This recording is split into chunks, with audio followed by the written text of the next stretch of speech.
আসসালামু আলাইকুম। দেশ ও দেশের বাইরে এই মুহূর্তে যারা আমার ভিডিওটা ক্লিক করেছেন তাদের উদ্দেশ্যে বলছি, বাংলাদেশের মধ্যে অনেক নায়ক আছেন। আমিন খান আছেন, বাপ্পারাজ আছেন, অমিত হাসান আছেন, তারপরে নতুন নায়ক সিয়াম আছেন, আফিন শুভ আছেন, তারপর হচ্ছে গিয়া এই মানে নায়কের শেষ নাই। তো বাংলাদেশ চলচ্চিত্রে সবাই লাইক করে শাকিব খানকে। কার মধ্যে মানে চলচ্চিত্র প্রয়োজনীয় যা সিনেমাতে দরকার টোটালি তার মধ্যে আছে।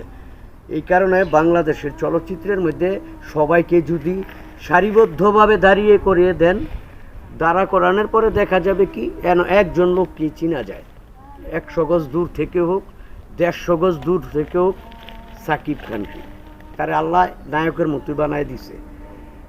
মানে বাস্তব নায়ক, সিনেমা তো নায়ক। তো ওকে নিয়ে অনেকেই অনেক ট্রোল করেন, অনেকেই অনেক কিছু বলেন, কিন্তু শাকিব খান কিন্তু কাউকে কিছু বলে না। সে নীরবে তার দায়িত্ব পালন করে যাচ্ছে, কাজ করছে।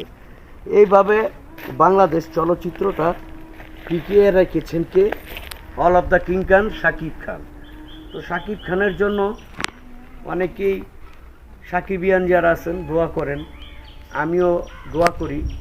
কারণ সে যতদিন বেঁচে থাকবে চলচ্চিত্র টিকে থাকবে, সিনেমা হল যাই আছে 5-6টা এগুলো বেঁচে থাকবে, চলচ্চিত্রে নামটাও থাকবে, মানে মানুষের মুখে মুখে থাকবে। যখন শাকিব খান থাকবে না, চলচ্চিত্র আছে না ধ্বংস। কারণ সালমান শাহ মরার পরে চলচ্চিত্র মানে ধীরে ধীরে নষ্ট হয়ে যাচ্ছে, নাই বললেই চলে। তারপরে মরে গেল কে? নায়ক জসিম, অ্যাকশন হিরো নায়ক জসিম। তারপরে গেল কে? মান্না, অ্যাকশন নায়ক মান্না। তারপরে গেল কে?